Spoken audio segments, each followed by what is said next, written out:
Alright, so today we'll be going over more binomial distributions and we'll actually be covering what goes on in binomial distribution. So let's start by defining them. As I mentioned last time in the Bernoulli distribution video, binomial distributions are just extensions of Bernoulli distributions. So just a bit of a refresher, a Bernoulli distribution just has two outcomes, success or failure, and a binomial distribution is just a distribution where you have multiple Bernoulli distributions running. So essentially, as an example, if you had a Bernoulli distribution, that might be flipping a coin. But if you wanted to get a binomial distribution from that, you'd flip multiple coins and look at how many times you get heads, for example. So it's just multiple success or failure events. So some of the properties are there's a fixed number of trials. So we have the same number of Bernoulli events and we don't change that throughout. Each trial has two outcomes, success or failure. So this is basically just saying that it is a Bernoulli distribution. Then each trial is independent, which means that none of the trials affect the others. So we're not doing things that'll affect future probabilities of the events. They're just going to be independent. And the probabilities of each trial are the same. So this sort of goes back to the independent. There's nothing that's going to be changing these probabilities. They're going to be the same probability throughout. Just like we would have if we were flipping a coin, because if we flip a coin and then we flip a second coin, the first coin doesn't affect anything, but the second coin is also still going to have the same probability as the first one. But if we were to flip a coin, then if we get heads, we roll a dice, then that's no longer a binomial distribution because we're changing the probabilities of success each time. So let's try and identify some binomial distributions. So state whether each random variable describes a binomial distribution. The number of tails when tossing a coin 50 times, that is a binomial distribution, and that's exactly what we'd want. So in binomial distributions, we're more so worried about the number of times we get a success rather than just the probability of the success. So B, the number of red cards selected when 8 cards are selected at random from a bag of colored cards with replacement. Well, this is going to be another binomial distribution because if we have 8 cards selected at random, then as long as the number of cards stays the same, as long as the cards in the bag stay the same, if we pull one out, then just replace it again to put the card back into the pile, then we're going to get the same probability of getting a red each time because we've got the same number of cards and the same number of reds. But if we do it without replacement, let's say I had 8 cards initially, then I pull it out, and then I don't replace it. Well, now my total's only out of 7. So let's say I had 6 cards and 6 red cards and 8 cards total. If I pull one out and it's not red, well, now my probabilities change because I still have 6 reds, but only 7 total cards. So it's now going to be 6 out of 7 probability. So when we do things with replacement, they're going to stay in a binomial distribution. When we do them without replacement, though, we're changing the probabilities and it's no longer independent. So it's not a binomial distribution. That's something really important to remember throughout if you're asked to do anything with binomial distributions. So what's the probability in binomial distributions? This is a little bit more complicated than previously because previously what we did for the Bernoulli distributions is we just looked at what was the probability of success. And that's exactly what we had. But now we're looking at the probability of getting a certain number of successes. In this case, the probability that we get R successes. So let's say 3 or 4 successes out of a total of 10. So R is the number of successes, N is the number of times we do it. So in our previous example, we're pulling out 1 card and we might do that 3 times. So our R would be 3 and we were pulling it out of a deck of 8.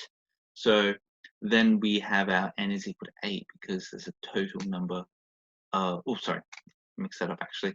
R would be the number of times we get a red, whereas N would be the number of times we pull out a card, whether it's red or not. So if we were flipping a coin 50 times and we wanted to see the probability of getting 10 heads, then our N would be 50 and our R would be 10 because we want 10 heads. And this will give you the probability.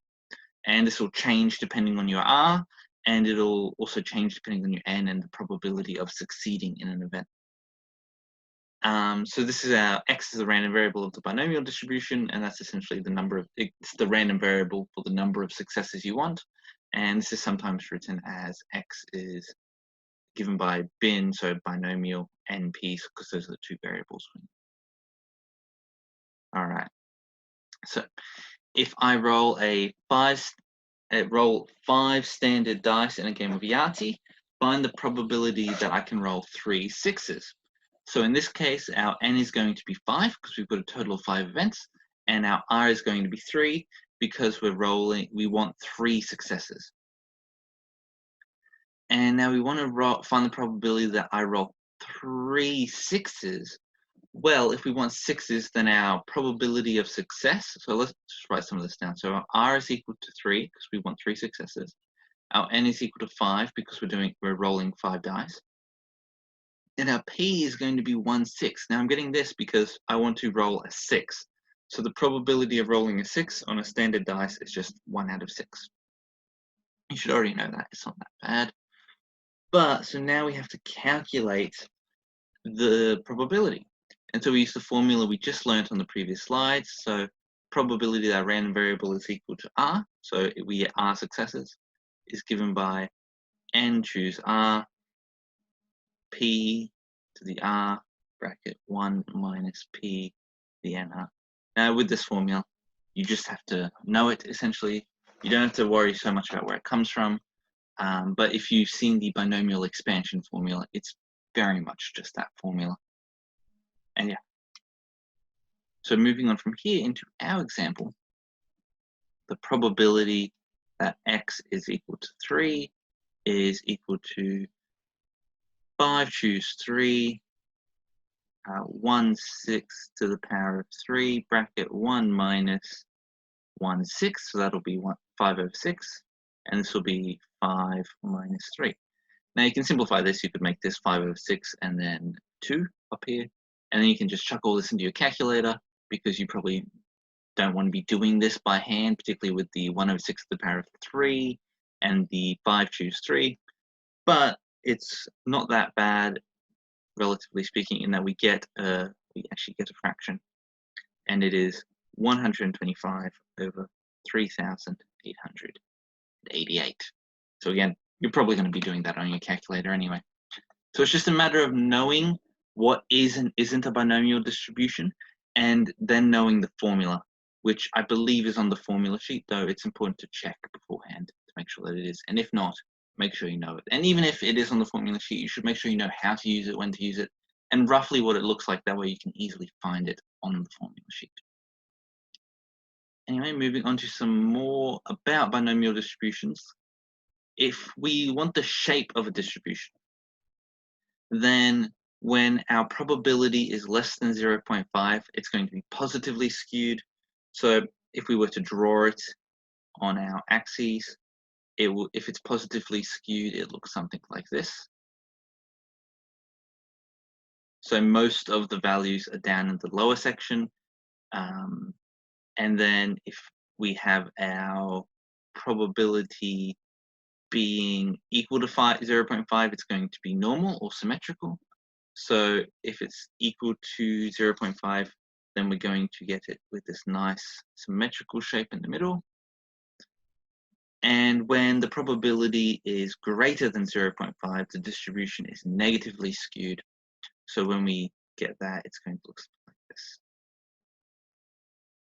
So again, you can draw a binomial distribution in very much the same way that you drew your Bernoulli distribution, with just the number of events and the probabilities of them occurring.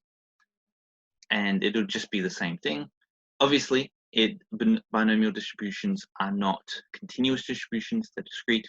So what you're actually going to be doing is you're going to be getting discrete values. It's not going to have these nice continuous curves. It'll be sort of this jagged bar graph. But if you have your probability and you know that it's less than 0.5 or greater than 0.5 or equal to 0.5, then you can use the rough shape of your bar graph. So it might look something more like this. You might have some values here, a value here, a value here, and then you might have a few lower ones down here. So this would show that it is positively skewed. So for this one, you would expect P to be less than 0.5. And you can sort of use this to test to see if you've actually gotten your distribution correctly, because if your p was, say, greater than 0.58, you would know that you've done something wrong from looking at this, because it's positively skewed, not negatively skewed. So that's something that we can use. So we can use the shape in a binomial distribution to check to see if we've done things right, or make some statements about the shape of it in general. So if we then know the probabilities, we can say its skewness. So now looking at the mean and the variance of a binomial distribution, these are a little bit more complex than the Bernoulli distributions, though it's really not that much more complex, in that the mean, or the expected value, is just given by NP. So the expected value of our n variable is given by n, so the number of trials, times p, the probability of success. And this is very much the same as the Bernoulli distribution, except the Bernoulli distribution just had p. So now we're multiplying by the number of trials we have, which makes sense, and it's really not that complicated. And the same thing goes with the variance. It's the exact same as the Bernoulli distribution. So the variance of our n variable is given by the probability of success times the probability of failure. Except now we've also just added this n term, so we're multiplying it for multiple trials, which is essentially the only difference between a Bernoulli and a binomial distribution at the core of it. So let's use this in an example. So we want to find the mean and the variance of each binomial distribution. So I'll just start by writing down those formulas. That the mean, or the expected value, and it should be capital X because we want our variable, is given by NP, and our variance, or our var x, not var v, is given by number of trials times p times 1 minus p. So now we can just look at that in this example. So we want the mean and the variance of a coin tossed 100 times and the number of tails recorded. So if it's being tossed 100 times and we're just recording a success as a tails and a failure as a heads, then that means it's a collection of 100 Bernoulli distributions, or Bernoulli events. So that means that our n, or our number of trials, is equal to 100. And if we're flipping a coin and looking for tails specifically, then the probability of that happening is just going to be a half. And so it's just a matter of subbing into the formulas at this stage. It's not that bad as long as you know them. So the expected value then of our variable is going to be n times p, which is a half. So that's just going to give us 50.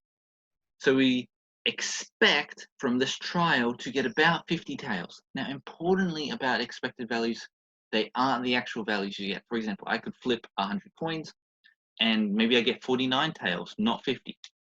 But if I flip 1,000 coins, then maybe I get it 500, because essentially your expected value is just expected based on the probabilities, but it's not what actually happens. It's just, if I had to make a guess at what this is going to be, I'm most likely to be correct if I guess the expected value.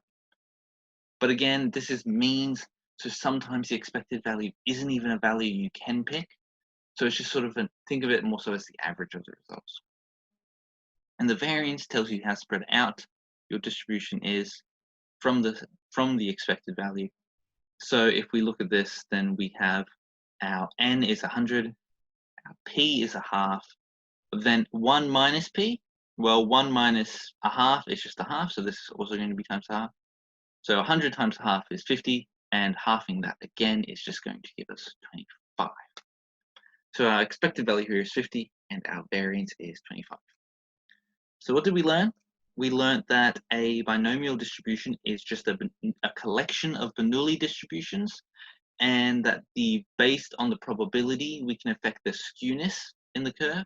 And we also learned how to calculate the mean and the variance, which is actually the same as the Bernoulli distribution, except we multiply both by n for the number of trials. Oh, and we also have a slightly more complicated formula involving permutations and combinations, or rather just combinations. But we have a slightly more complicated formula for the probability of the event, as we're not so much looking at just the success, we're looking at how many successes. Anyway, I hope that this lesson was helpful, and I hope to see you guys next time.